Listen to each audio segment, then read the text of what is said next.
She was forced to marry a cold stranger to save her family from crushing debt.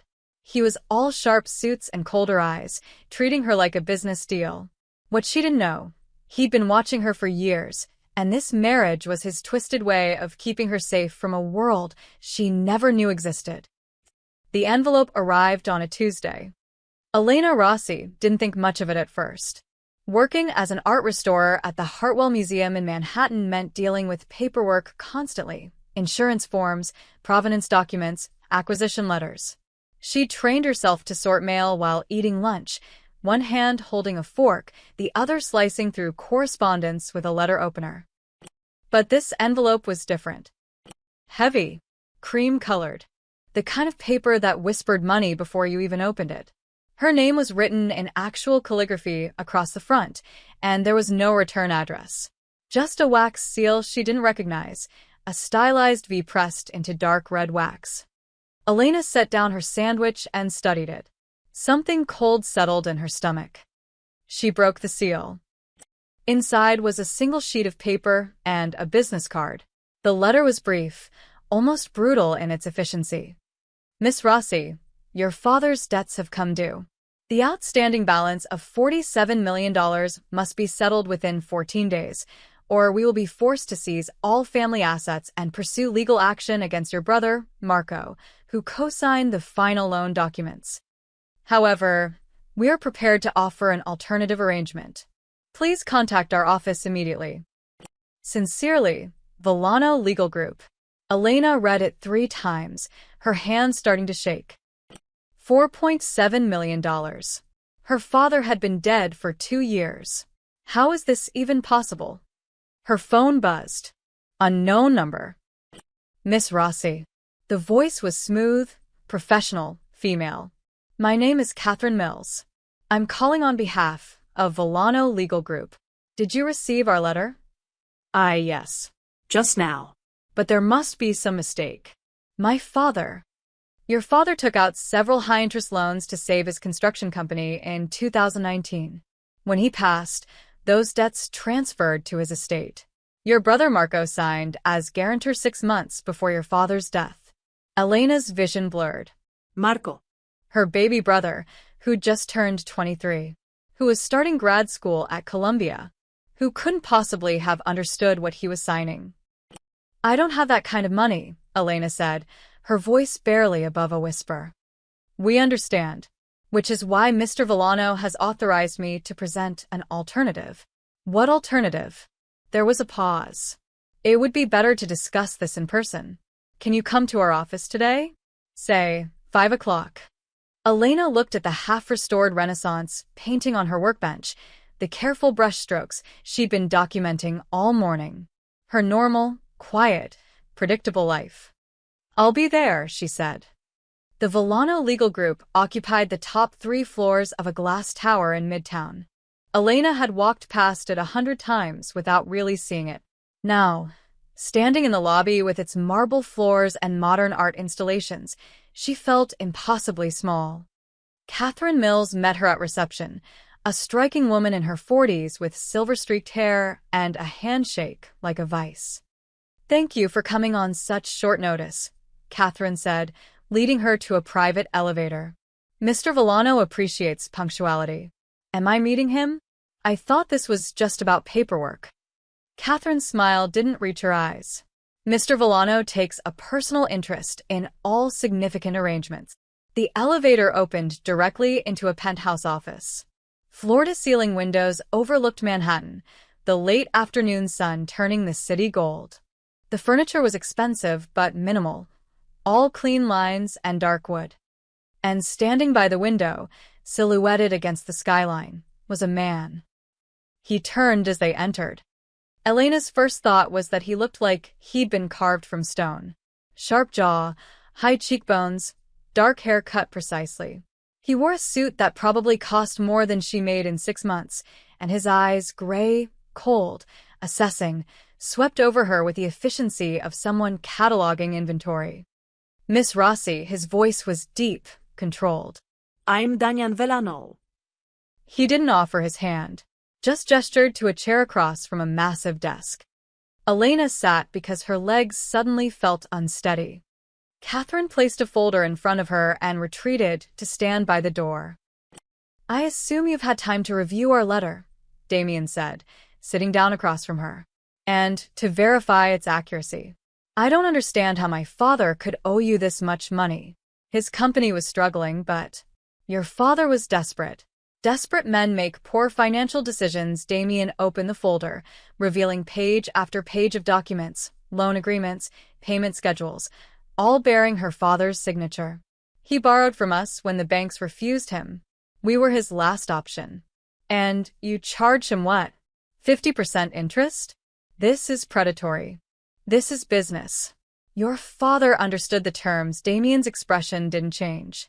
The debt exists. Your brother guaranteed it. We can pursue legal collection, which will destroy what's left of your family's assets and likely send Marco to prison for fraud. Or. He paused, and Elena felt her heart hammering. Or you marry me. The words hung in the air like smoke. Elena laughed, a short, sharp sound of disbelief. Excuse me? A legal marriage. Registered, binding.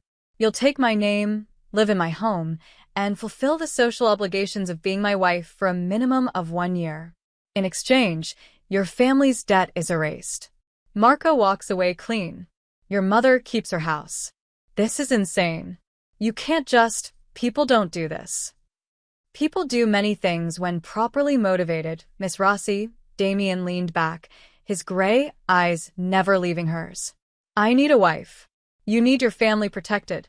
It's a simple transaction. Why me? Why not just, I don't know, date someone? Because this isn't about romance. It's about optics. I need someone educated, presentable, and controllable. You need money and protection. We're compatible in the ways that matter. The casual cruelty of it stole her breath. Controllable. And if I refuse? Then Catherine will file the necessary paperwork tomorrow morning. Your brother will be arrested by the weekend. Your mother will lose everything.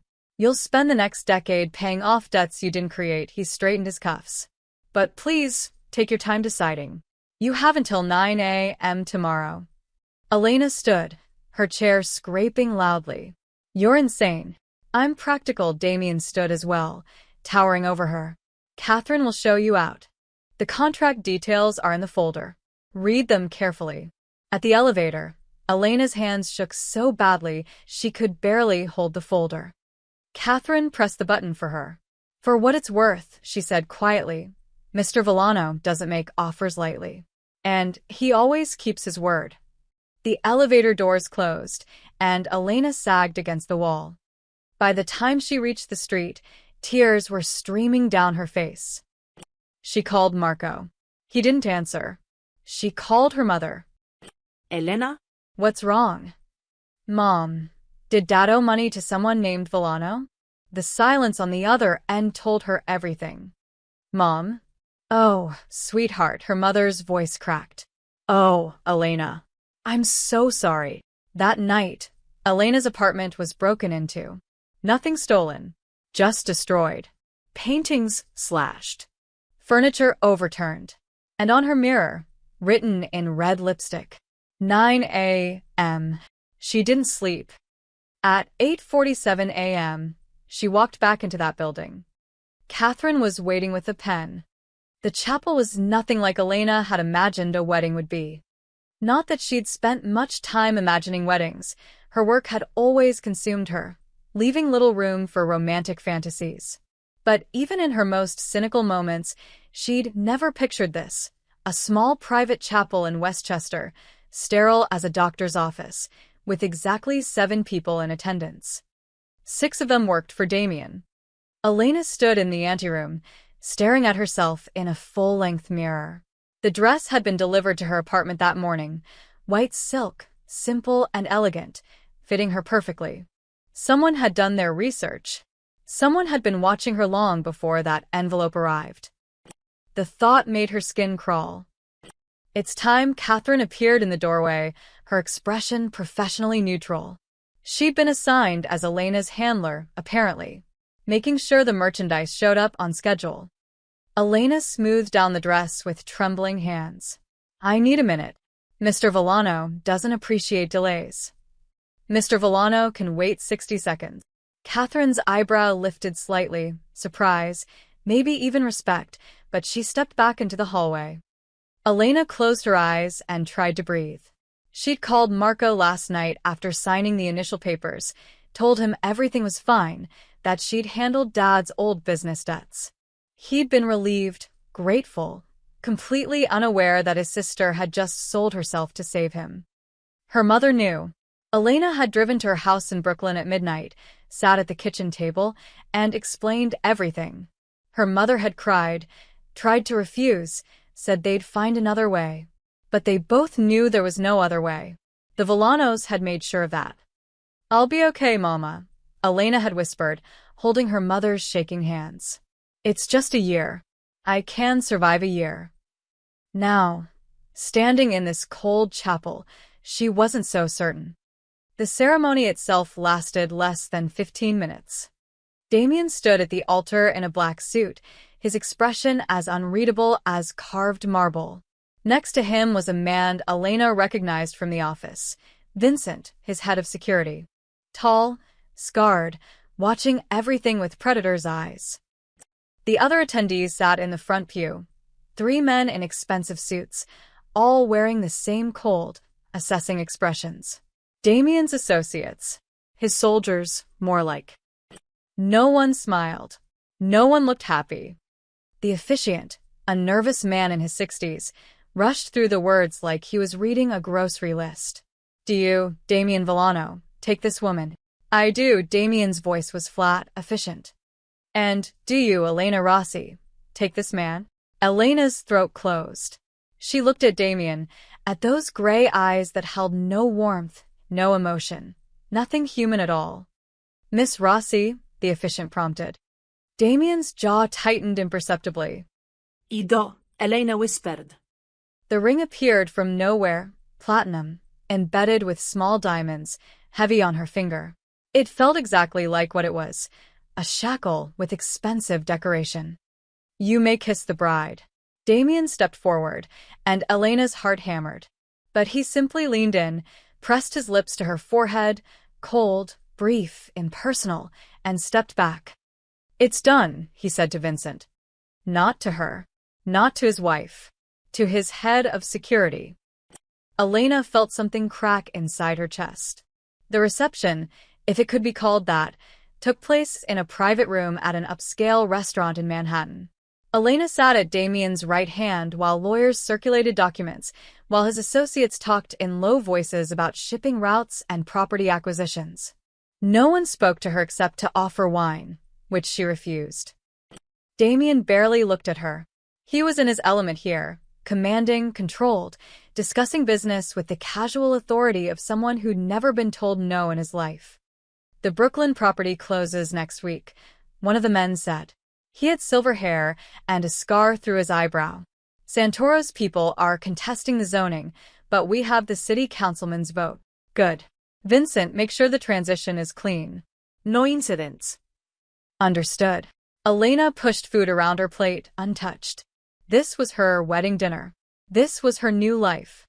You should eat. Damien's voice, low and close to her ear, made her jump. You'll need your strength. She turned to look at him. For what? The flight. We leave in 2 hours. Flight? Where? Home. He took a sip of whiskey. Did you think we'd stay in New York? I have business to handle upstate. You'll need to pack quickly. Catherine will help you. I have a job. My apartment. Your employment at the Hartwell Museum has been terminated. You resigned yesterday, effective immediately. Catherine sent the email from your account. His tone remained conversational, like he was discussing the weather. Your apartment lease has been paid through the end of the year. Your belongings will be moved to storage. Elena's vision blurred with rage. You had no right. I have every right. You're my wife now. You go where I go. You do what I tell you to do. He set down his glass, finally turning to face her fully. This is business, Elena, not sentiment. The sooner you accept that, the easier this year will be for both of us. She wanted to throw her wine in his face. She wanted to scream. Instead, she stood up, her chair scraping loudly, drawing every eye in the room. "Excuse me. I need air." Damien caught her wrist, not hard, but firm enough to stop her. "Vincent will accompany you. You don't go anywhere alone. Ever. Let go of me." His gray eyes held hers for a long moment. Then he released her, and she fled, Vincent's heavy footsteps following close behind.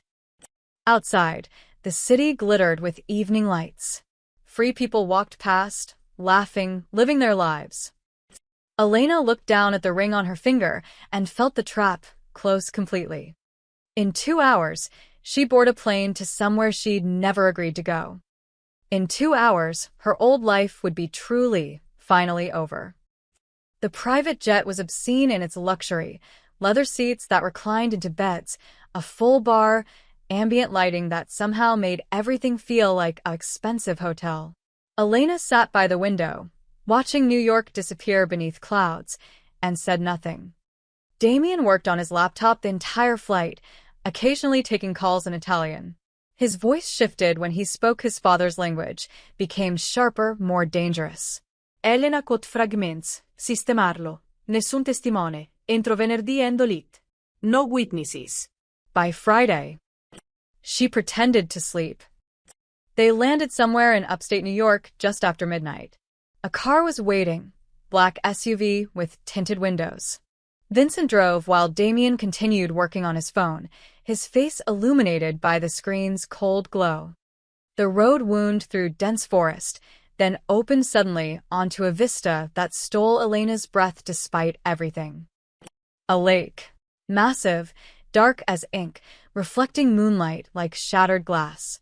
And on its shore, a villa that looked transplanted from the Italian countryside, stone and terracotta sprawling across manicured grounds, lit by soft amber lights. "Welcome home," Damien said flatly, not looking up from his phone. Home. The word felt like a lie. The interior was exactly what Elena expected, all old-world elegance and modern security. Marble floors, vaulted ceilings, artwork that was probably worth more than her entire neighborhood.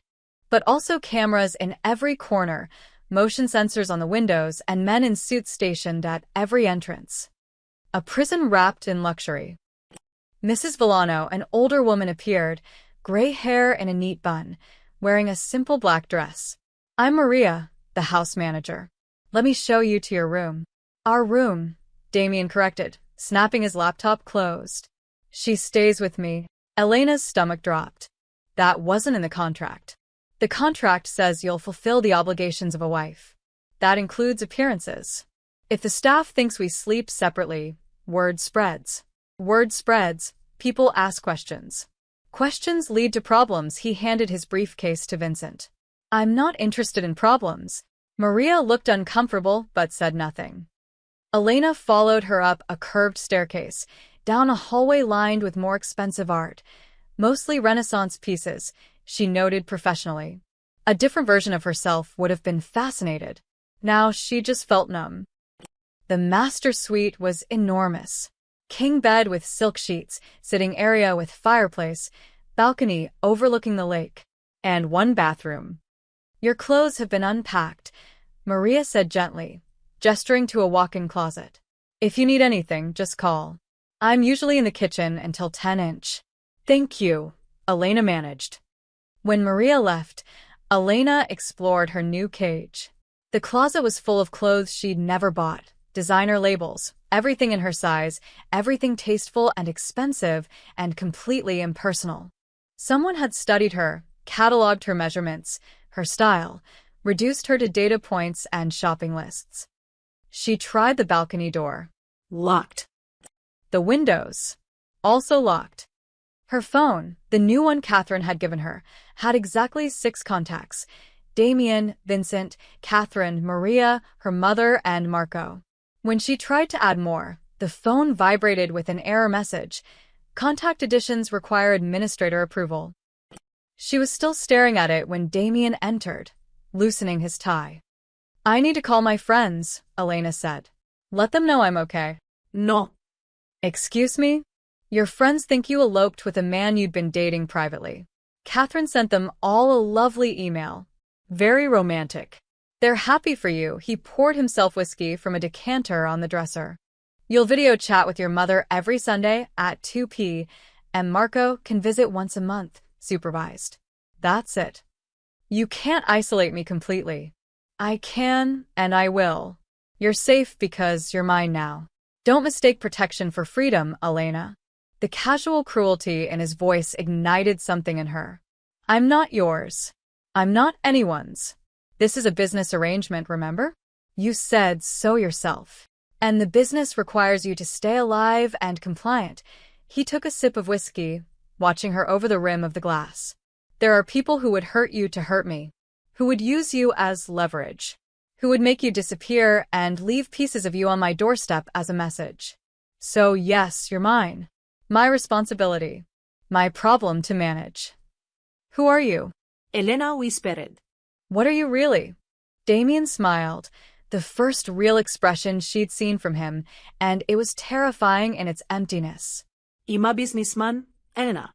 I buy things, sell things, move things around. Sometimes those things are legal.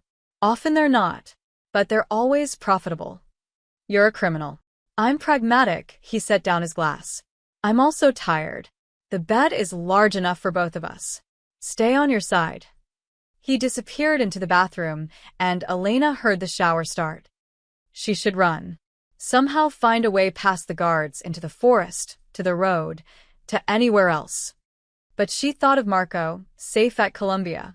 Of her mother, keeping her house in Brooklyn. Of the alternative Damien had painted, debts, prison, destruction. So instead, she changed into pajamas from the drawer, climbed into the massive bed, and stayed as far to her side as possible. When Damien emerged and slid under the covers without a word, Elena lay rigid, staring at the ceiling. Through the window, she could see the moon on the lake, beautiful and unreachable. Around 2 a.m., she heard voices downstairs. Damien's phone buzzed. He answered in Italian, his voice cold. Portalo nel bosco. Nessuno lo troverà, take him to the woods. No one will find him. Then he hung up and went back to sleep like he'd ordered a pizza. Elena finally understood what she'd married into. And it was so much worse than she'd imagined. Elena woke to an empty bed. She'd barely slept. Every sound in the unfamiliar house had jerked her awake, her mind replaying Damien's phone call about the woods, about someone no one would find. When exhaustion finally claimed her around dawn, she dreamed of her father, of him signing papers with that Volano crest, of him trying to warn her about something she couldn't quite hear. Now, sunlight streamed through the windows, and Damien was gone. She found Maria in the kitchen, preparing coffee.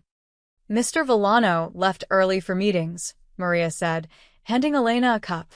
He said you're free to explore the grounds, but Vincent will accompany you. House rules. I'm a prisoner, you mean? Maria's expression softened with something like pity. I've worked for the Volano family for 20 years, Mrs. Volano. I've seen many things. But I'll tell you this, Mr. Damien is not his father. He's hard, yes. Cold, yes. But he's not cruel without reason. Elena wasn't sure she believed that, but she took her coffee onto the terrace anyway. The villa by daylight was even more beautiful. Gardens that cascaded down to the lake, stone pathways lined with lavender, a small dock with a boat she'd probably never be allowed to use. Vincent stood nearby, silent and watchful, but at least he gave her space. She spent the morning walking the grounds, trying to map her prison. High walls surrounded the property, cameras everywhere, guards stationed at the main gate. No easy escape. Maybe no escape at all. By afternoon, restless and angry, Elena found herself in what Maria called the sunroom, a glass-enclosed space filled with plants and natural light. Someone had left art supplies there. Expensive ones. Oil paints, stretched canvases, professional brushes. She should have been suspicious. Instead, she found herself picking up a brush for the first time in days, mixing colors, losing herself in the familiar rhythm of creation. She didn't hear Damien return until his voice cut through her concentration. You paint. Elena jumped, nearly knocking over her palette. He stood in the doorway, still in his suit but with his tie loosened, looking less like a marble statue and more like a tired man. I restore paintings, she corrected. This is just. I needed something to do with my hands. He stepped closer, studying her canvas, an abstract piece, all dark blues and grays, angry slashes of black. It's good. Aggressive, but good. It's how I feel. I know. He picked up a tube of paint, examined it, set it down. The supplies are yours. Maria mentioned you'd need them. Elena blinked. You told Maria to get these. I told her to make the house comfortable for you. She made the inference. He moved toward the door, then paused. There's a stray cat that comes around. Orange tabby. Maria's been feeding it by the kitchen door. If you want something to do, you could help with that. Then he was gone, leaving Elena confused and oddly unsettled. A man who ordered people disappeared into the woods didn't care about stray cats. Did he? 3 days passed in strange routine. Damien left early, returned late. Elena painted, walked the grounds, and discovered the cat, a scrawny orange thing with a torn ear who watched her suspiciously from the bushes. She named him Dante, after the poet who'd written about hell. She was feeding Dante on the 4th evening when the sky opened up. Rain came in sheets, violent and sudden, turning the world gray. Elena ran for the house, but stopped when she saw light spilling from the workshop, a separate building she'd been told was off-limits. The door was ajar. She should have walked away. Instead, curiosity pulled her forward. Inside, she found Damien hunched over a workbench, tools spread before him, fixing what looked like an antique chair. His jacket was off, sleeves rolled up, and he was completely absorbed in his work. You're good with your hands, Elena said from the doorway. He didn't startle, just glanced up briefly. My grandfather was a carpenter. Before the family business expanded into other areas, he tested a joint, frowned, adjusted it. He taught me, said a man should know how to build things, not just break them. It was the most personal thing he'd ever told her. Thunder cracked overhead. The lights flickered, then died completely. Backup generator will kick in shortly, Damien said calmly, setting down his tools. But the generator didn't start. The darkness was absolute, broken only by lightning flashes through the windows. Elena heard Damien moving, then a match struck. Candlelight bloomed, casting shadows across his face. He looked different in the flickering light, younger, less certain. There's a supply closet in the main hall, he said. More candles. Can you? He swayed suddenly, catching himself on the workbench. Damien? I've fine. But when lightning flashed again, Elena saw it, blood, dark and wet, spreading across his white shirt near his left shoulder. You're shot. It's nothing. A graze from earlier. He tried to stand straight, failed. Vincent's handled it before, but he's not here right now.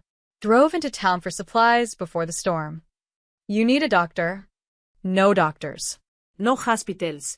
No paper trails. His jaw was tight with pain. It'll stop bleeding on its own. Elena stared at him. This man who'd bought her, imprisoned her, controlled every aspect of her life, and made a decision she'd probably regret. Sit down, she ordered. I restored a painting last year that depicted Civil War field surgery. I paid attention to the medical techniques. If you have a first aid kit, I can at least clean and stitch it properly. Why would you help me? Because if you bleed out, I have no idea what happens to my family's protection, she met his eyes. And because despite everything, I'm not capable of watching someone suffer when I can help. Even you. Something flickered in his expression. Surprise, maybe even respect. Supply closet. 2nd floor. Red box. Elena found the medical kit and returned to find Damien sitting, shirt off, revealing not just the bullet wound but a roadmap of scars across his torso. Old wounds. A history of violence written on his skin. Her hands shook as she cleaned the wound. It really was just a graze, thankfully, and prepared the suture needle. "This will hurt," she warned.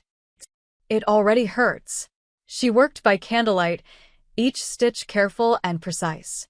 Damien didn't flinch, didn't make a sound, but she felt the tension in his muscles, saw the white of his knuckles as he gripped the edge of the bench. "Done," she finally said, tying off the last stitch. "Thank you." The words were quiet, genuine. The first human thing she'd heard from him. Outside, the storm raged on. Inside, something had shifted between them. Fragile, unnamed, but undeniably real. For the first time since that envelope arrived, Elena saw past the marble exterior to the man underneath. And that terrified her more than anything else. The morning after the storm, Damien was gone before Elena woke. No note, no acknowledgement of what had passed between them in the candlelit workshop. Just an empty bed and the faint smell of his cologne lingering in the air. Elena told herself she was relieved. She spent the day painting, violent slashes of red and black that made Maria pause in the doorway with concern. But the housekeeper said nothing, just left lunch on a tray and quietly retreated. By evening, Elena had worked herself into exhaustion. She was cleaning brushes when Vincent appeared. "Mr. Villano requests your presence at dinner tonight. 8 o'clock. Formal dress, his tone was professionally neutral, but something in his eyes seemed almost apologetic. "He has associates visiting. You'll need to play the part. The part of the obedient wife. The part of someone who chose this," Vincent said carefully. "For their safety and yours." Elena wanted to argue, but Vincent had already left. In the closet, she found a dress she'd never seen before, deep emerald silk that probably cost more than a month's salary at the museum. Someone had excellent taste. Someone had been planning this. At precisely 8 o'clock, she descended the stairs. The dining room had been transformed. Crystal chandeliers blazed, the long mahogany table was set for 6, and Damien stood by the window in a black suit, every inch the powerful businessman. When he turned and saw her, something flickered in his eyes, appreciation, maybe even desire, but it was gone so quickly she might have imagined it. "You look appropriate," he said coldly. The word stung more than it should have. Two men entered moments later, both in expensive suits, both carrying themselves with the casual confidence of dangerous people. The first was older, silver-haired, with cold blue eyes that assessed Elena like she was livestock. The second was younger, handsome in a predatory way, with a scar along his jaw. "Gentlemen," Damien said smoothly. "May I introduce my wife, Elena?" "Elena, this is Mr. Caruso and his associate, Mr. Russo." Elena shook their hands, forcing a smile. "Villano, you dark horse," Caruso said with a laugh that didn't reach his eyes. "We had no idea you were even seeing anyone, and suddenly you're married." "I prefer to keep my personal life private," Damien replied, his hand settling possessively on Elena's lower back. The touch burned through the silk. "Shall we sit?" Dinner was a performance. Elena played her role, smiled when appropriate, spoke little, let Damien order her wine. She was decoration, a prop in whatever game these men were playing. The conversation flowed around her, discussions of shipments and territory and the Lucano situation. She tried to follow, to understand what world she'd been dragged into, but the men spoke in careful euphemisms and knowing glances. Until Russo's phone buzzed. He checked it, frowned, and leaned toward Caruso. "The Brooklyn thing. Lucano's people are pushing back harder than expected." "Handle it," Caruso said dismissively. "They hit one of our warehouses this afternoon. Burned it to the ground." The temperature in the room dropped 10 degrees. Damien's hand tightened imperceptibly on his wine glass. "When were you planning to mention this, Anthony?" "It's handled, Villano. Just posturing. The Lucanos are desperate. Desperate men are dangerous men." Damien's voice was ice. "Especially the Lucanos." Elena's blood went cold. She knew that name. Everyone in New York knew that name, even if they pretended not to. The Lucano crime family. Old money, old violence, old grudges that left bodies in their wake. What's their interest in Brooklyn? Damien continued. Same as always. Control. They think because your father's gone, they can move into territory that's rightfully yours. Caruso leaned back. But we're making it clear that's not happening. The family stands united. The word hung in the air like smoke. Family. Not business partners. Not associates. Family meant Mafia.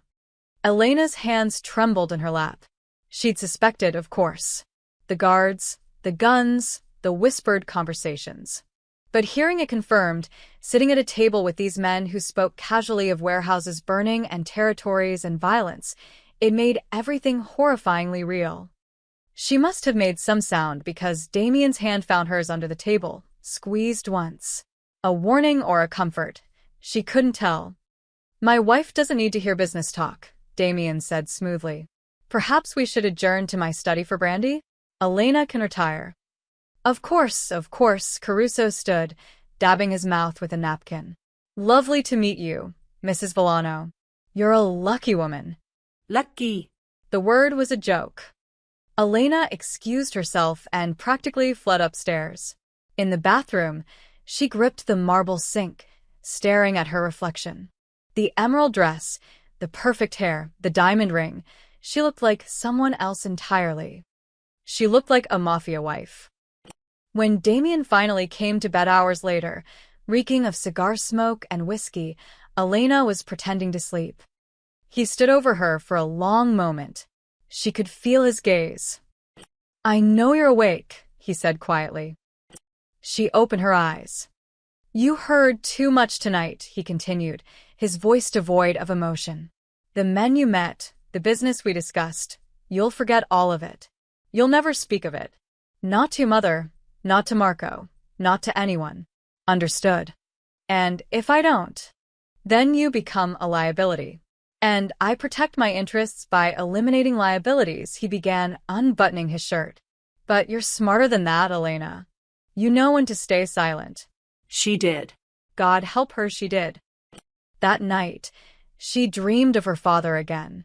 But this time, she saw his face clearly, saw the fear in his eyes as he signed papers, saw the Villano crest stamped in wax, heard him whisper, Forgive me.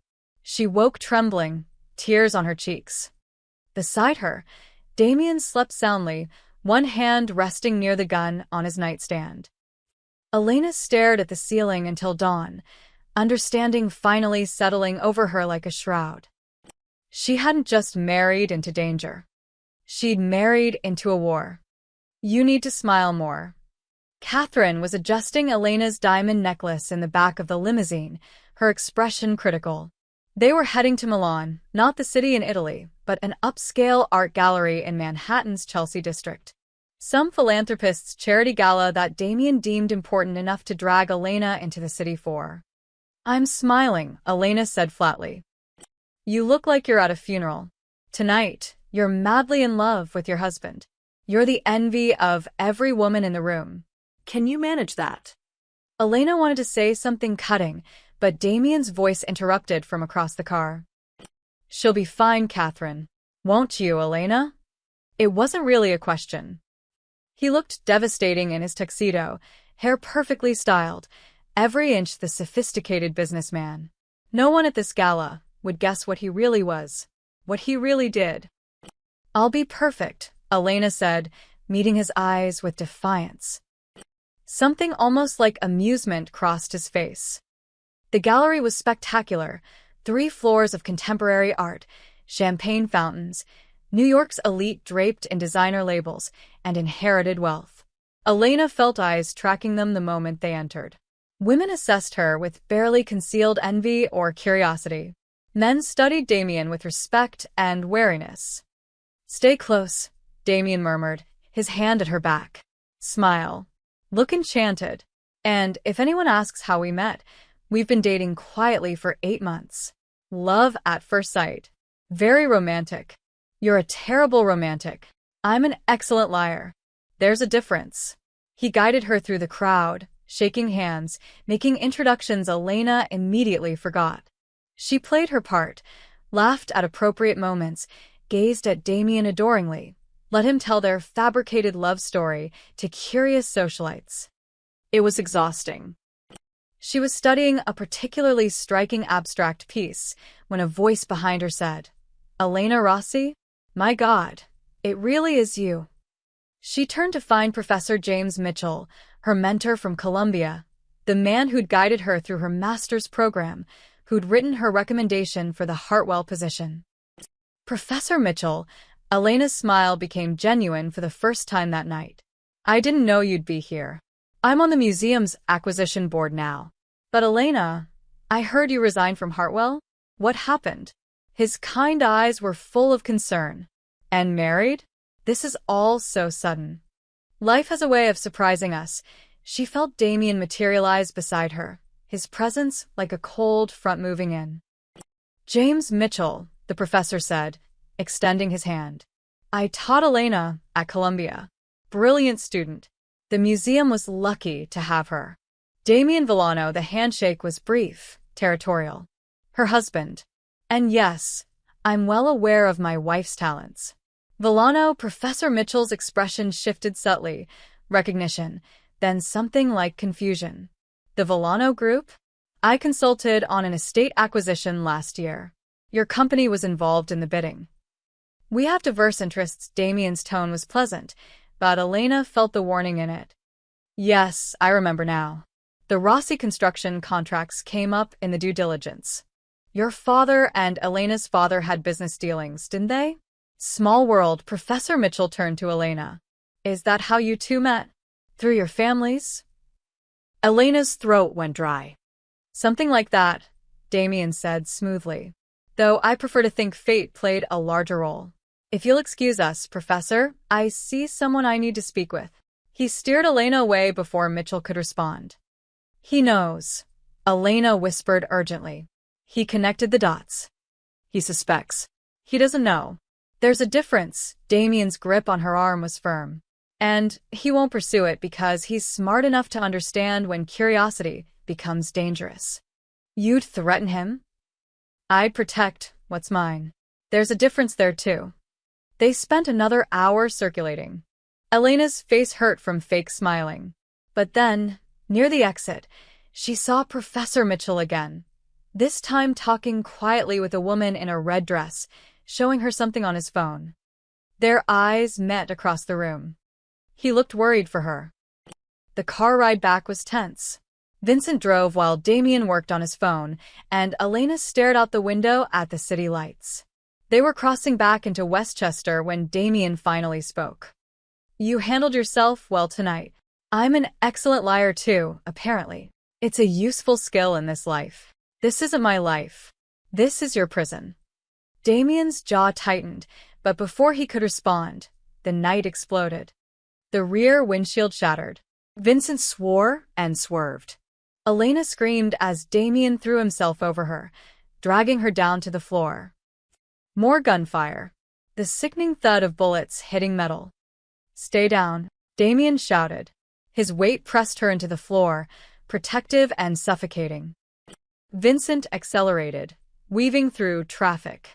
Return fire erupted, Vincent shooting through his window with one hand while steering with the other. Elena couldn't breathe, couldn't think. This was real. People were trying to kill them. The SUV took a corner so hard she felt it tilt, then they were speeding down a side street. The gunfire stopped, replaced by sirens in the distance. "Clear," Vincent finally said, his voice tight. Damien slowly lifted off Elena. In the dim light, she saw blood on his arm, his jacket torn, a bullet graze visible through the ripped fabric. "You're hurt," she gasped.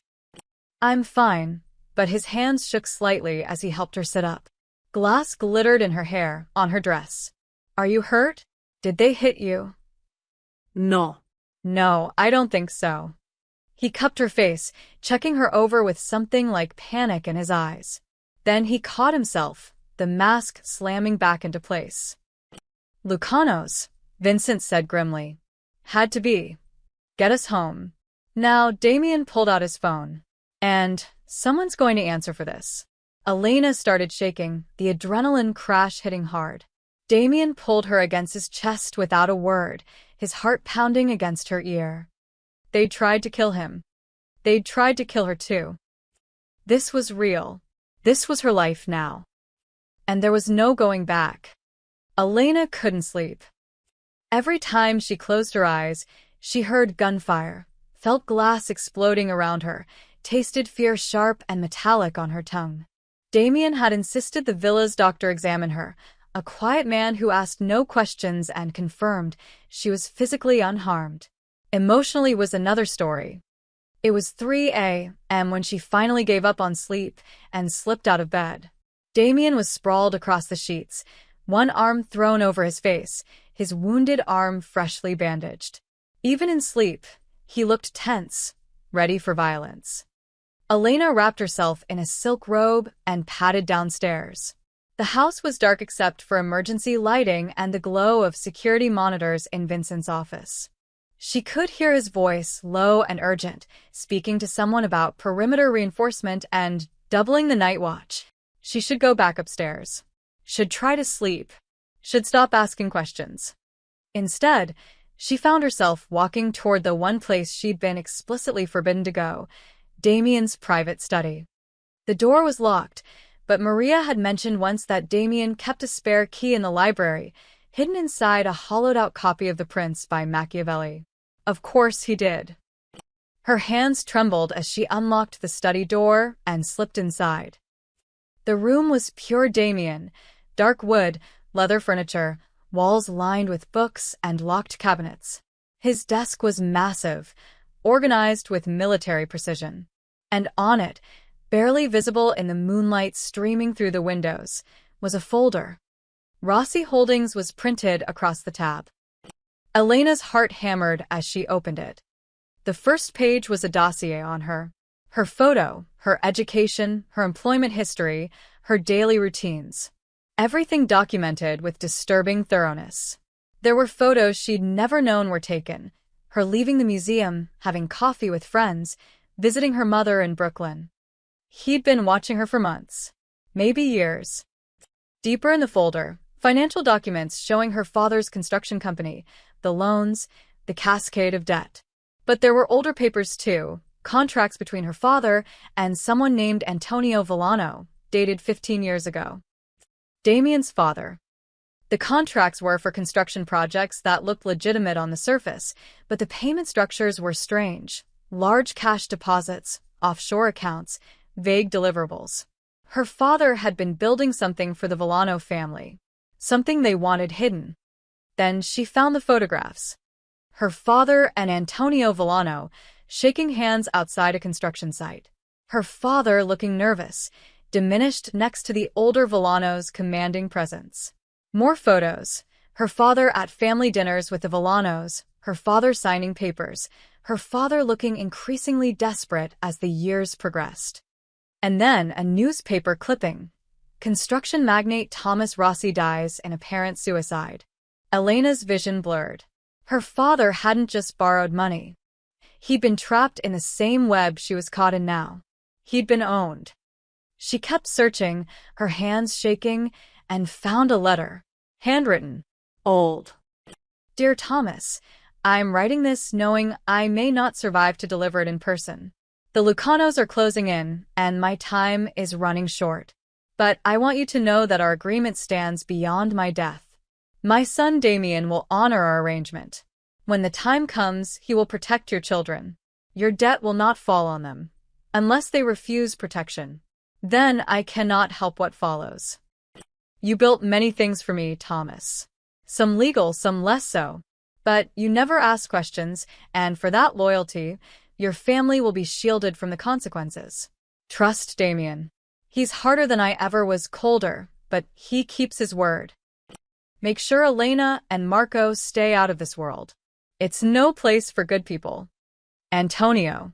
The date was 6 months before her father's death. Before his suicide. Elena's hands shook so violently she almost dropped the letter. Her father had known he was in too deep. had known the Villanos would come for his children eventually, and he'd made a deal to protect them. She kept digging, frantic now, and found more recent documents. Reports about the Lucanos, the family that had killed Antonio Villano in a restaurant shooting 3 years ago. The same family trying to absorb Villano territory to finish what they'd started. And there, highlighted in red, Elena Rossi, asset or liability. Below it, in Damien's harsh handwriting, asset. Marry her. Keep her close. Lucanos won't expect it. Best protection. She'd been a chess piece. A strategic move in a war she hadn't known existed. The office door opened. Elena spun, clutching the papers, to find Damien silhouetted in the doorway. He was shirtless, bandaged, and his expression was absolutely murderous. Get out Of my office. You knew, her voice broke. You knew about my father. About what really happened to him. eh? Did he kill himself? Or did your family? Your father killed himself, Damien said, his voice like shattered glass. Because he couldn't pay what he owed, and he couldn't live with what he'd built for us. He chose the coward's way out, leaving you and Marco to deal with the consequences. And you've been planning this. Planning me. For how long? Damien stepped into the room, and Elena backed up against the desk. Since my father died, and I inherited his promises. Since the Lucanos started circling. Since I realized the best way to honor my father's deal and protect myself was to make you legally mine. I'm not a thing to be owned. You are in this world. His control finally cracked. You think tonight was random? The Lucanos know exactly who you are now. They know you're my weakness, my liability. The only reason you're still alive is because you're my wife, because touching you means declaring war on me, and they're not quite ready for that fight. So, I'm bait. You're protected. He grabbed her shoulders, forcing her to look at him. Every choice I've made, every cold calculation, every moment of this has been to keep you breathing. Your father made me promise to protect his children when the debt came due. I'm keeping that promise the only way I know how. Tears streamed down Elena's face. By making me a prisoner. By making you untouchable. His gray eyes held something she'd never seen before, desperation, fear, something almost human breaking through the ice. I know what I am, Damien continued, his voice dropping. I know what this makes me. But the Lucanos killed my father in front of me when I was 22. They would have killed me too if I hadn't been faster, colder, more brutal. I rebuilt everything he lost, took back every inch of territory, and made myself into something they feared. And then I found out about you, about the promise, and I had a choice. Let you go and watch the Lucanos use you against me, or trap me in a gilded cage. Or give you the only protection that works in this world. My name. My ring. My reputation. He released her, stepping back. I never wanted you to find out like this. When were you planning to tell me? When were you going to stop lying? I don't know, he admitted, and the honesty of it was somehow worse than any lie. Maybe never. Maybe it was kinder that way. Elena looked at the papers scattered across his desk, the evidence of his manipulation, his control, his twisted version of protection. And underneath it all, buried deep, she saw what terrified her most. He actually believed he was saving her. Get out, she whispered. Get out and let me think. For once, Damien obeyed. The door closed behind him, and Elena collapsed into his chair, surrounded by the truth she'd been desperate to find and now wished she could unlearn. Her father had sold them all to save them. And Damien had bought her to honor a dead man's promise. Nothing about this was love. But it might be the closest thing to it that either of them would ever know. We're leaving. Tonight. Elena looked up from her untouched breakfast to find Damien standing in the doorway, Vincent beside him. Both men wore grim expressions. It had been 2 days since she discovered the truth in his study. 2 days of silence between them, sleeping on opposite edges of the bed, avoiding each other in the massive house. Leaving for where? She asked. Sicily. I have a property there. Remote, fortified. Off anyone's radar, Damien's voice was clipped, professional. Vincent discovered, we have a mole in the organization. Someone's been feeding the Lucanos information, our locations, our movements, everything. That's how they knew about the gala. Elena's stomach dropped. How long? At least 3 months. Maybe longer. He moved into the room, and she noticed the gun holster under his jacket. Which means they know about this villa. They know our routines. We're compromised. Who is it? The mole? Vincent's expression darkened. Russo. Caruso's associate. The one you met at dinner. The handsome man with the scar. Elena remembered his cold eyes, the way he'd watched her throughout the meal. Has he been dealt with? She asked, then immediately hated herself for using such a clinical euphemism for murder. He's missing, Damien said. Which means he ran. Which means the Lucanos know we know. He pulled out his phone, checked something, cursed under his breath. We have maybe 6 hours before they make a move. Pack light. Essentials only. Elena stood. My mother. Marco. If they know about me. Already handled. Your mother's being moved to a secure location in Philadelphia. Marco's on campus with 2 of my men posing as grad students. They'll shadow him until this is resolved. Damien met her eyes. I keep my promises, Elena. Even when you hate me for them. She wanted to argue, to rage at him for appending her life again. But she saw the tension in his shoulders, the way his hand kept drifting toward his gun. He was scared. Actually scared. That terrified her more than anything. The private jet took them to a small airport in rural Sicily as the sun set. From there, a convoy of 3 SUVs wound through countryside that looked like something from a postcard. Rolling hills, ancient stone walls, olive groves silvered by moonlight. The villa emerged from the landscape like a fortress, old stone, perched on a hilltop, surrounded by high walls and electronic gates. Armed men patrolled the perimeter. My grandfather's house, Damien said quietly as they pulled through the gates. He built it after the war. It's survived worse than the Lucanos. Inside, the villa was surprisingly warm. Terracotta floors, thick wooden beams, furniture that looked handmade and comfortable rather than expensive. It felt lived in, loved, so different from the cold perfection of the Lake Como property. You'll be safe here, Vincent said, directing men to check the perimeter. This place is a ghost. Not even in your father's records.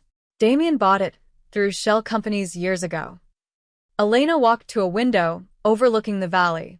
Lights from distant villages dotted the darkness. It was beautiful and isolating in equal measure. She felt Damien approach before he spoke. There's wine in the kitchen. Real Italian wine, not the expensive crap I keep in New York. His voice was softer than she'd heard it. My grandmother used to make dinner for 20 people in that kitchen.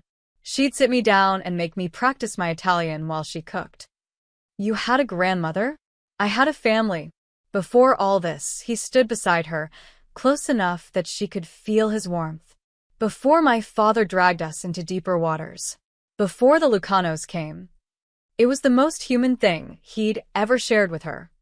Damien. I'm sorry. The words came out rough, unpracticed. For all of it. For the way this happened. For not giving you a choice. Elena turned to look at him. In the dim light, he looked younger, the harsh lines of his face softened by shadows and exhaustion. I'm still angry, she said. I know. But I'm also tired. Tired of fighting. Tired of pretending I don't. She stopped herself. Don't what? She couldn't say it. Couldn't admit that somewhere between the fear and the anger, she'd started to see him. Really see him. The man who fed stray cats. Who fixed broken furniture.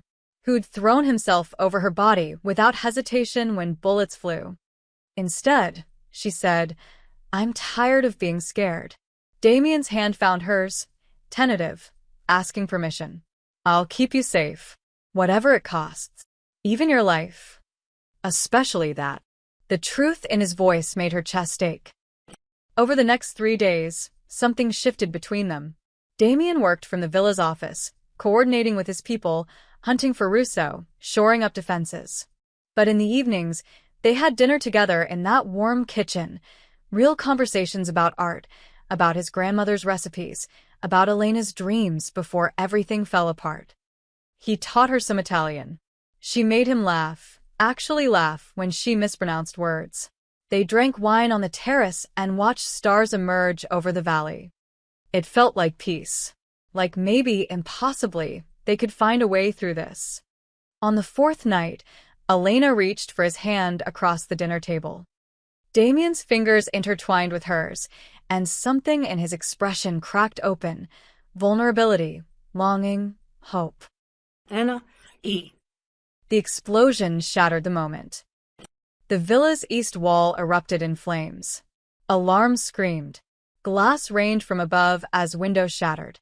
Vincent was shouting orders, and Damien had his gun out, pulling Elena toward the kitchen. "The safe room," he yelled over the chaos. Behind the pantry. More explosions. The front gate was breached. Through the smoke, Elena saw figures pouring into the courtyard, men in tactical gear, assault rifles raised. "Russo sold us out completely," Vincent snarled, firing through a window. "They brought an army." Damien shoved Elena toward the pantry. "Go. The safe room has communications, supplies, everything you need.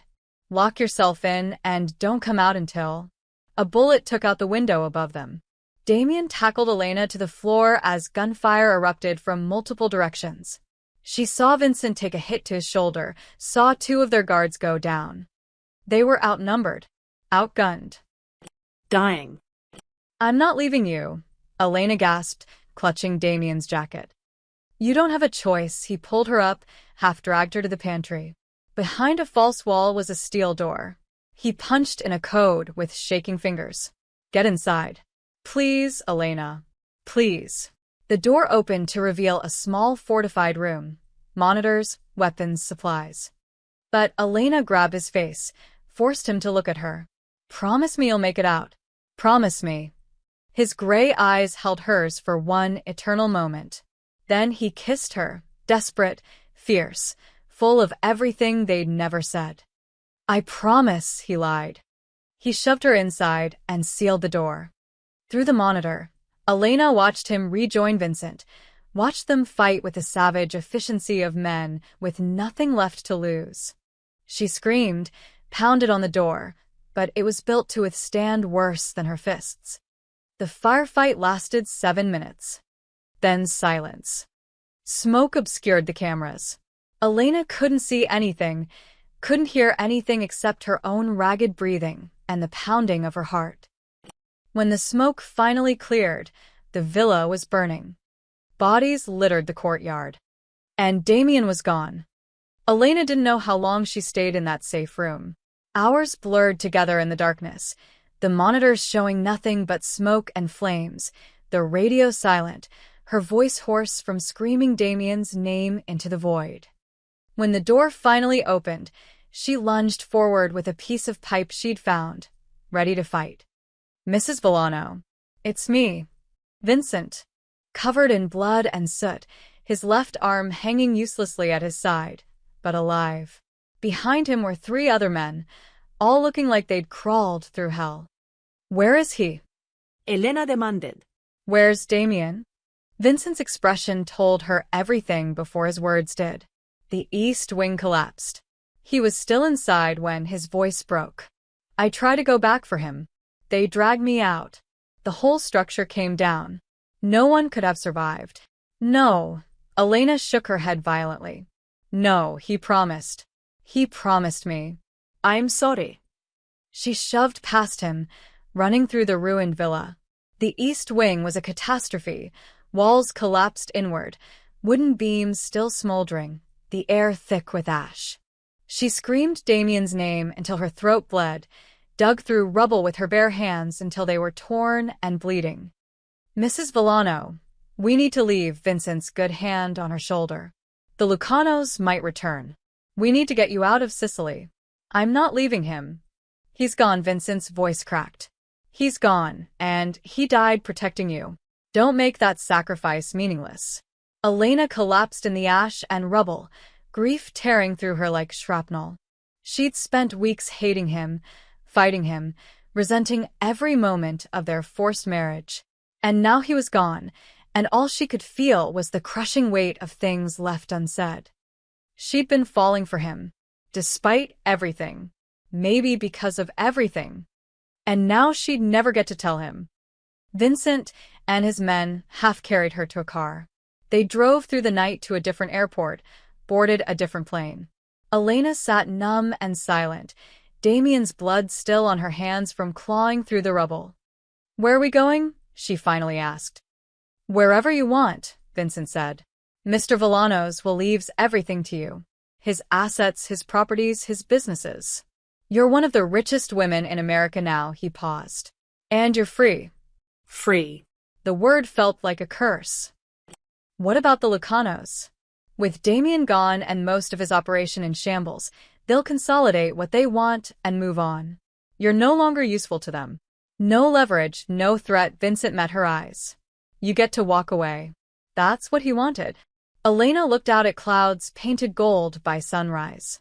Everything she'd wanted 6 weeks ago, her freedom, her life back, escape from the cage. It felt like ashes in her mouth. Vincent set her up in a hotel in Paris, far from New York, far from Sicily, far from everything. He gave her new documents, new bank accounts, everything she needed to disappear. Your mother and Marco are safe, he told her before leaving. The protective detail will stay on them for another 6 months, then withdraw. The Lucanos have no reason to touch them now. He handed her a phone. This is clean. Untraceable. If you need anything. Will you tell me? Elena interrupted. If you find. If there's a body. If you're certain. Vincent's scarred face softened with something like pity. I'll tell you. Then he was gone, and Elena was alone in a beautiful city where she knew no one and nothing. She cut her hair, bleached it blonde, started going by her middle name Marie, got a job at a small art restoration shop in the Marais, using fake credentials Vincent had provided. The owner was an elderly French woman who asked no questions and paid cash. Elena told herself she was building a new life, that this was what survival looked like. But at night, she dreamed of gray eyes and reluctant smiles, of strong hands fixing broken furniture, of a kiss that tasted like goodbye. 2 months passed, then 3. Elena developed routines, work, a small apartment, quiet dinners alone. She video called her mother every Sunday, lying about being happy, about traveling Europe, about her fictional new boyfriend. Marco visited once, excited about his thesis, oblivious to everything she'd survived. She was good at pretending now. Damien had taught her that. It was a Thursday evening in November when she noticed the man following her. He was good, kept his distance, changed his appearance, but Elena had learned to spot watchers. Damien's paranoia had become hers. She took a circuitous route home, lost him twice, but he always reappeared. Professional, persistent. When she finally reached her apartment building, he was waiting by her door. Tall. Hood up, hands in pockets. Elena's hand found the knife Vincent had given her, hidden in her bag. The man stepped into the light. Her heart stopped. He was scarred now, a new one cutting through his left eyebrow. Thinner than she remembered. But those eyes. Those impossible gray eyes that had haunted every dream. You're dead, Elena whispered. Damien pulled back his hood. I was supposed to be. The villa. The collapse.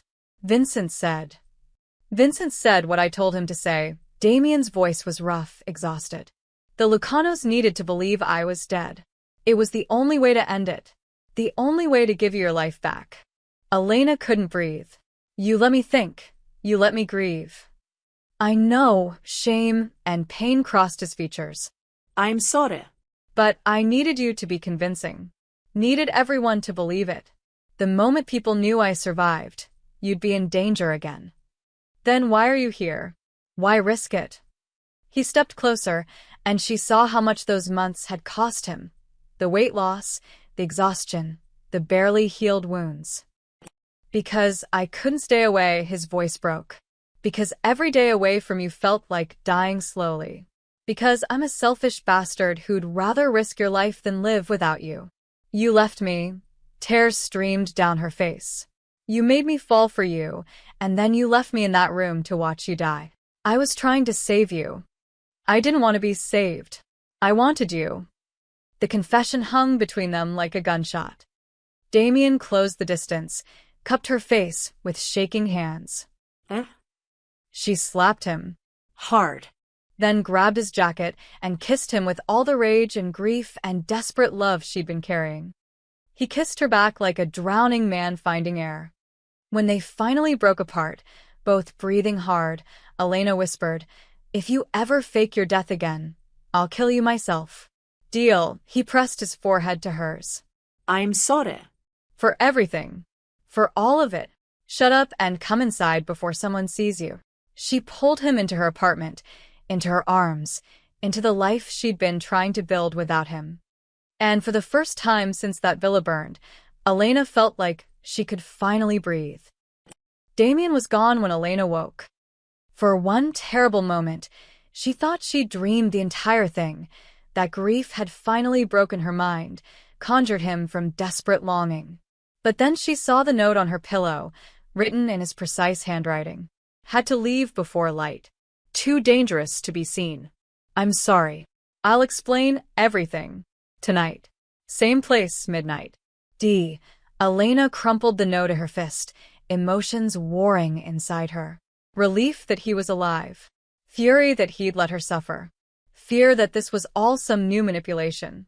And underneath it all, the terrifying truth she could no longer deny. She loved him. She loved the man who'd bought her like property, imprisoned her in luxury, dragged her into a war she never asked to join. God, what was wrong with her?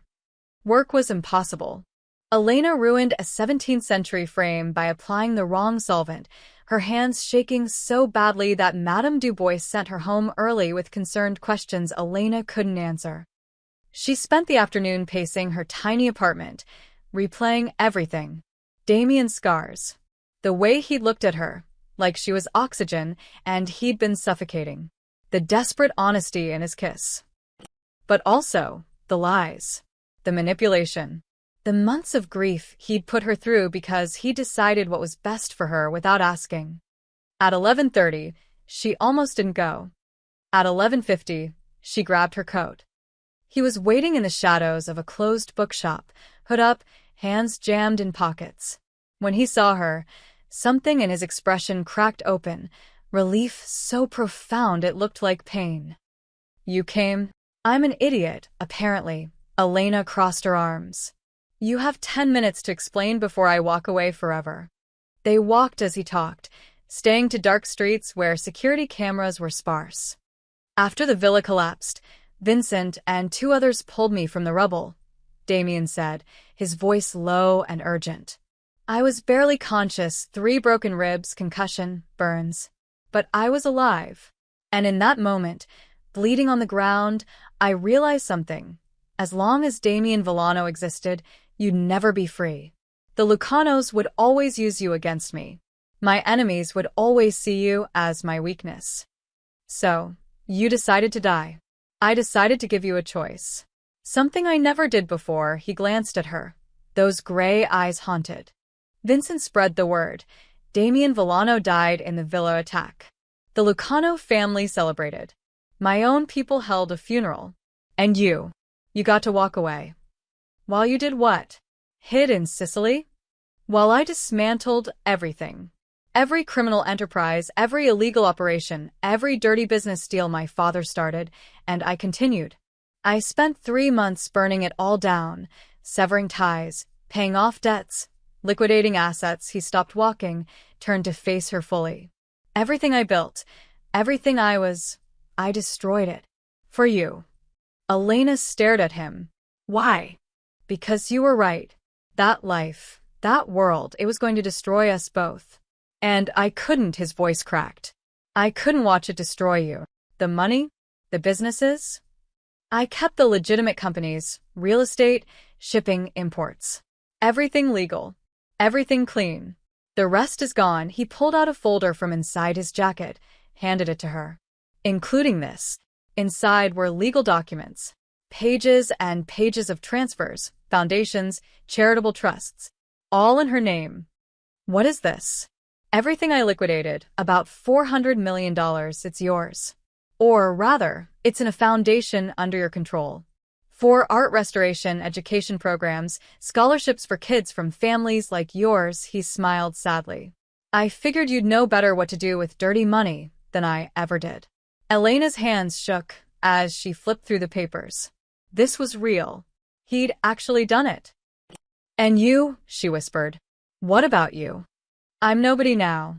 Just another guy trying to start over, he gestured to himself, jeans, worn jacket, scuffed boots. Nothing like the tailored suits and cold authority. I've got enough money to be comfortable, a new identity, no enemies left to chase me. I'm free too, Elena. For the first time since my father died. Then why come back? Why risk it? Damien stepped closer, and she let him. Because freedom means nothing if you're not in it. Because I spent 3 months trying to convince myself I did the right thing, that letting you go was noble and selfless, and every single day, without you felt like dying. His hand came up, hesitant, to cup her cheek. I love you. I don't know when it happened. Maybe when you stitched me up by candlelight, maybe when you refused to leave the villa, maybe the first time I saw you in that museum and thought, that's the one who'll destroy me, but I love you, and I'm done pretending I don't. Tears spilled down Elena's cheeks. You don't get to do that. You don't get to put me through hell and then show up with declarations and expect. I don't expect anything. I just needed you to know he was crying too now, this man who'd seemed made of ice. I needed you to know that you're free. Truly free. No debts, no obligations, no forced marriage. You can tell me to leave, and I will. You can go back to your life, and I'll never bother you again. His thumb brushed away her tears. Or you give us a real chance. No contracts, no coerciam, no Mafia wars. Just two people trying to figure out if what we had was real, or just trauma bonding, he smiled shakily.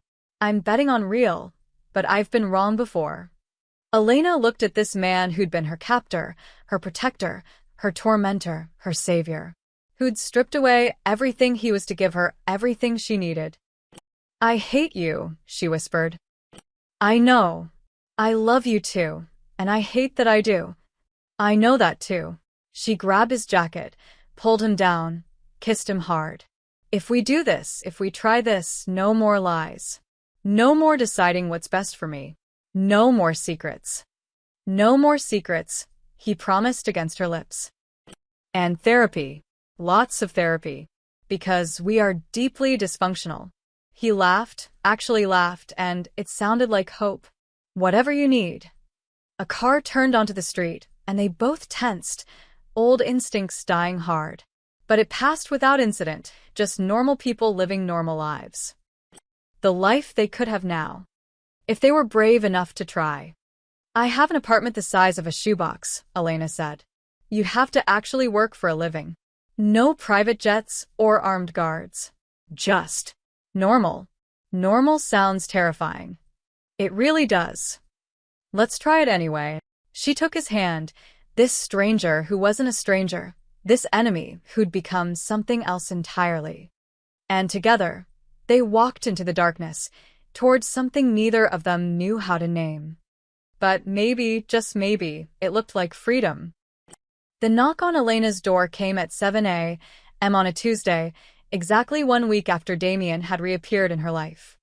She'd spent that week in a strange limbo, going to work, maintaining her routines, while secretly meeting Damien in quiet cafes and dark corners of the city. He was staying in a cheap hotel on the left bank, working construction jobs under his new identity. Learning to be ordinary. Learning to be free. It was working. Slowly, carefully, they were building something real. Until that knock. Elena opened the door to find a man in an expensive suit, mid-50s, with silver-rimmed glasses and a leather briefcase. Professional. American. Distinctly out of place in her shabby building. Mrs. Villano, he said in English. My name is Richard Chen. I was Damien Villano's corporate attorney. May I come in? Elena's blood went cold. I don't know what you're talking about. My name is Marie Durant. Please, his expression was kind but firm.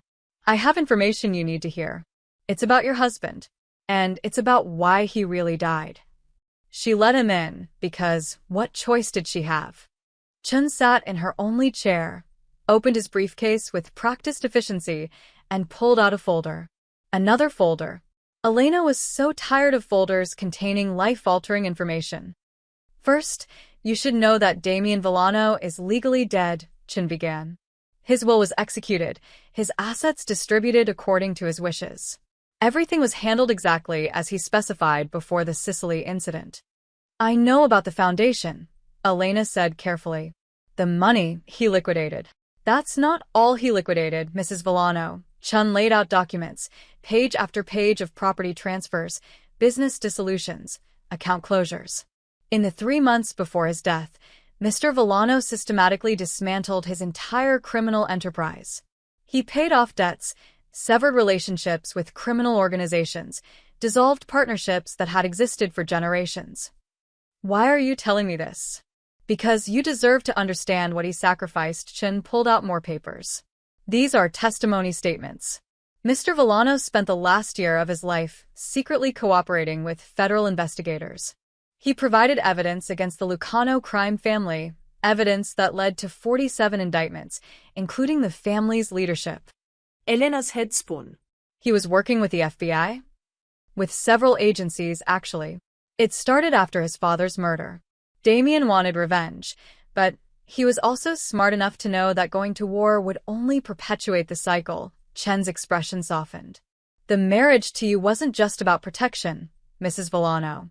It was about giving himself a reason to become someone better. Someone who deserved to walk away from all of it. Tears burned Elena's eyes. He never told me. He couldn't. The investigation was classified, his cooperation was sealed. If anyone had known the Lucanos, his own people, he would have been killed immediately. And so would you. Chun handed her another document. This is the final piece. Mr. Villano established a comprehensive trust before his death. Everything he owned that wasn't already liquidated, the legitimate businesses, properties, investments, it's all been transferred to a charitable foundation in your name. He already told me about the foundation. Not this one. This is different, Chun pointed to the papers. This foundation is worth approximately $2 billion, Mrs. Villano. It's designed to support art restoration, victims of organized crime, families affected by violence, addiction treatment programs. All the things Damien said his family destroyed. He wanted to rebuild what they'd broken. Elena couldn't breathe. $2 billion. A lifetime of atonement converted into hope. Why didn't he tell me any of this? Because he was ashamed. Chen's voice was gentle. In our last meeting, he said something I'll never forget. He said, I bought her like property, Chen. I controlled her, manipulated her, dragged her into hell. Even if I spend the rest of my life trying to make it right, she should never forgive me. But maybe she can use what I'm leaving behind to help people I hurt. He didn't want her gratitude, Mrs. Villano. He wanted your freedom. Elena pressed her hands to her face, overwhelmed. All those months, while she thought he was just a criminal, just a cold calculator using her as a chess piece, he'd been destroying himself to save her. Burning down everything he'd built to give her a chance at something better. There's one more thing. Chen pulled out an envelope. He asked me to hold this for 6 months after his death. To give it to you only if you were truly free and safe. I was going to mail it to you next week, but then I received word that you'd been seen with someone. Someone who looked remarkably like a dead man. Her heart hammered. I don't know what you mean. Mrs. Villano, I worked with Damien for 8 years. I knew him better than most. And I'll tell you what I told the private investigator who brought me those surveillance photos. He smiled slightly. Damien Villano is dead. Whoever that man is you've been meeting in Parisian cafes, he's someone else entirely. Someone who deserves a second chance. Are we clear? Crystal clear. Chun handed her the envelope and stood. The foundation paperwork is all there. You're the sole director, complete autonomy. Use it however you see fit. He moved toward the door, then paused. For what it's worth, Mrs. Villano, I think Damien made a lot of terrible choices in his life, but loving you wasn't one of them. When he was gone, Elena sat in silence, holding the envelope. Her hands shook as she opened it. Inside was a single letter in Damien's handwriting.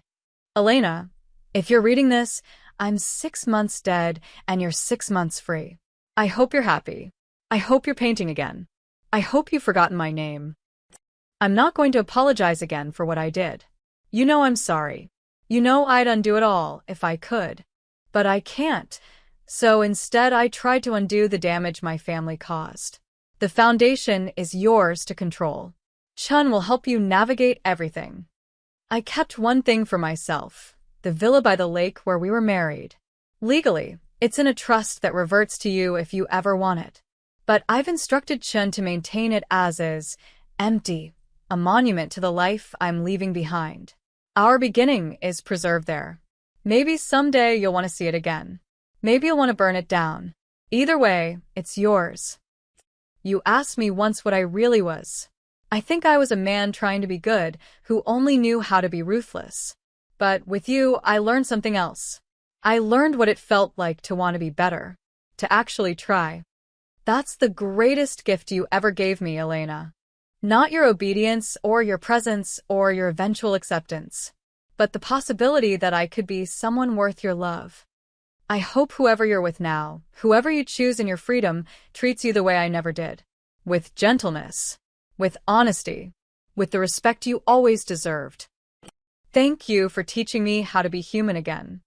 Even if I had to die to finally get it right. D. Elena read it 3 times, tears streaming down her face. Then she grabbed her phone and texted the number only she had. We need to talk. Now. 30 minutes later, Damien arrived at her apartment, breathless and worried. What's wrong? Are you okay? Did someone? She shoved the letter into his chest. Read it. He did, his face going pale. Chin wasn't supposed to. How did he? $2 billion, Damien? FBI cooperation? A year of secret testimony? I was going to tell you, eventually. When? After we'd been normally dating for a decade. She was crying and furious and overwhelmed. You let me think you were just a criminal. That everything you did was selfish. That the foundation was just guilt money. It was guilt money. It was atonement. It was sacrifice. It was you literally destroying yourself to try to fix what your family broke. She grabbed his jacket, shook him. You're the most infuriating, complicated, self-sacrificing idiot I've ever met, and I love you so much it makes me insane. Damien stared at her, stunned. You. What? I love you. Not the crime boss, not the man who bought me, not even the man who saved me. I love the idiot who feeds stray cats and fixes furniture and learns construction work because he wants to build things instead of break them. She pulled him down until their foreheads touched. I love the man who died to set me free and came back because he couldn't stay away. That's who I choose. That's who I want. His arms came around her, crushing her against him. I don't deserve you. Probably not. But you're stuck with me anyway. No more secrets. You just gave me $2 billion to run a foundation without asking me first. We're definitely going to therapy. He laughed through tears. Whatever you want. I want you. Just you. Not the money or the grand gestures or the martyrdom. Just the real you. The real me is a work in progress. Good, she kissed him softly. So am I. We'll figure it out together. Outside, Paris was waking up, normal people living normal lives. And for the first time, Elena and Damien could be among them. Broken but healing. Scarred but free. Together, finally, by choice. 6 months later, Florence. Elena stood in front of the gallery window, watching workers hang the last painting. Her hands trembled slightly. Nerves, excitement, terror all mixed together. Behind her, the evening sun painted Florence in shades of gold and amber, the city where her old life had ended and her new one had begun. They're going to love it, Damien said quietly, appearing beside her with 2 cups of coffee. He wore simple clothes now, jeans, a button-down shirt, work boots still dusty from the construction site where he'd spent the morning.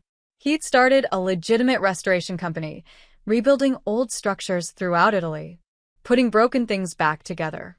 It suited him. They're going to think I'm insane, Elena corrected, accepting the coffee. Who has their first solo exhibition about marrying a dead mobster? You're not calling it that, are you? No. I'm calling it reconstruction, very artsy. Very vague, she smiled despite her nerves.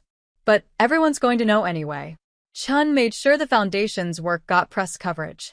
People aren't stupid. Let them talk. Damien's arm slipped around her waist. You turned pain into something beautiful.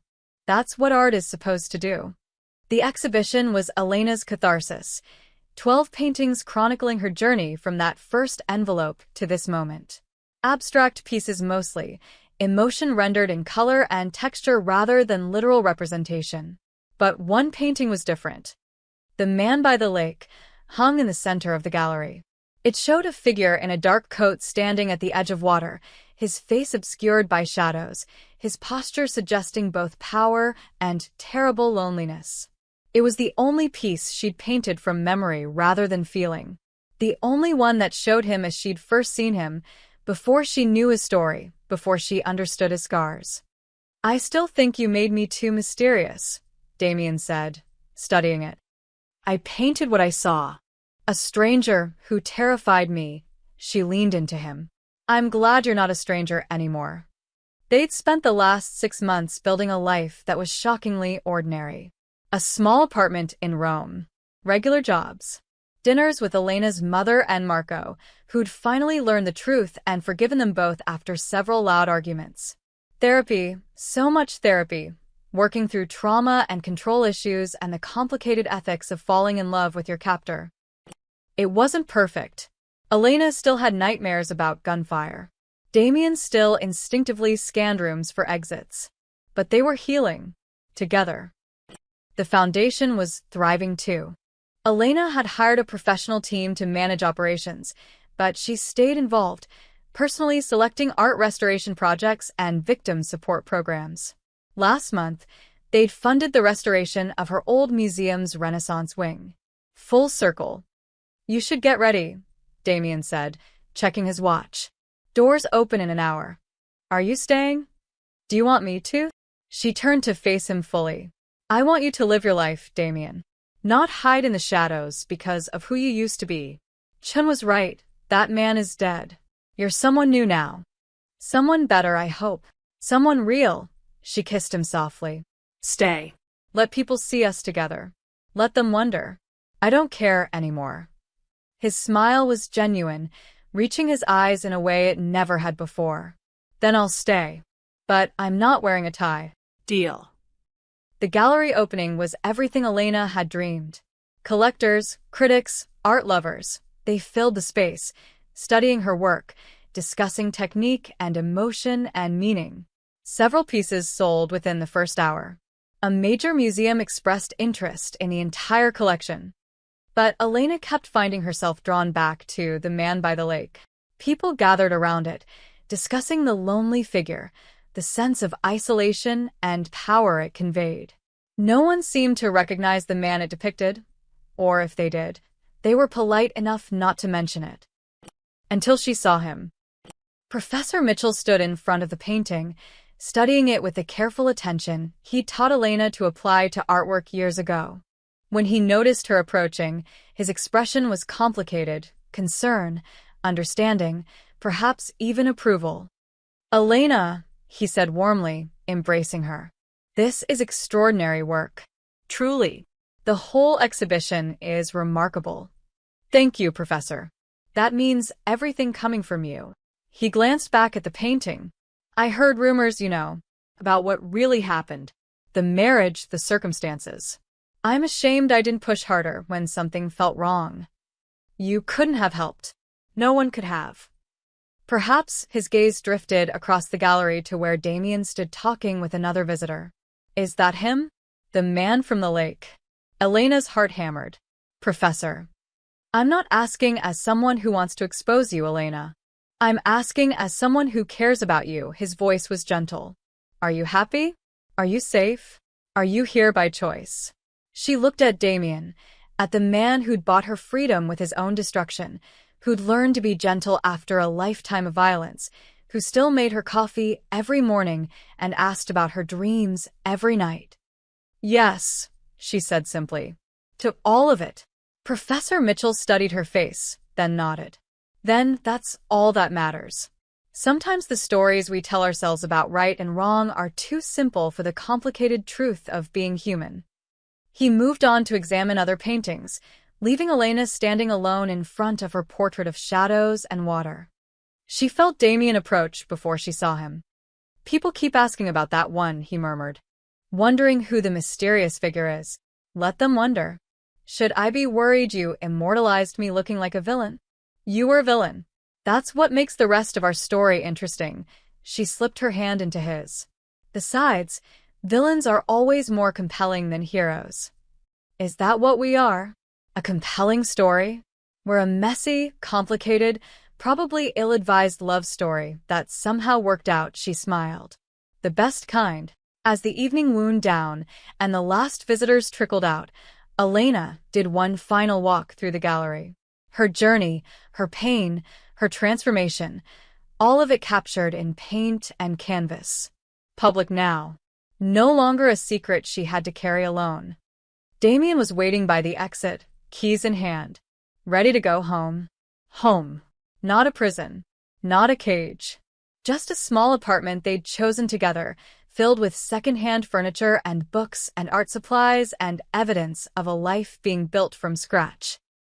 Almost, Elena walked back to the man by the lake one last time. From her bag, she pulled out a single red rose, a private joke between them now, and a small card. She wrote quickly, her handwriting confident. Now it's your turn to live, Elena. Then she propped them against the painting's frame, a message to herself, from herself. A reminder of how far she'd traveled from that first envelope to this moment of freedom.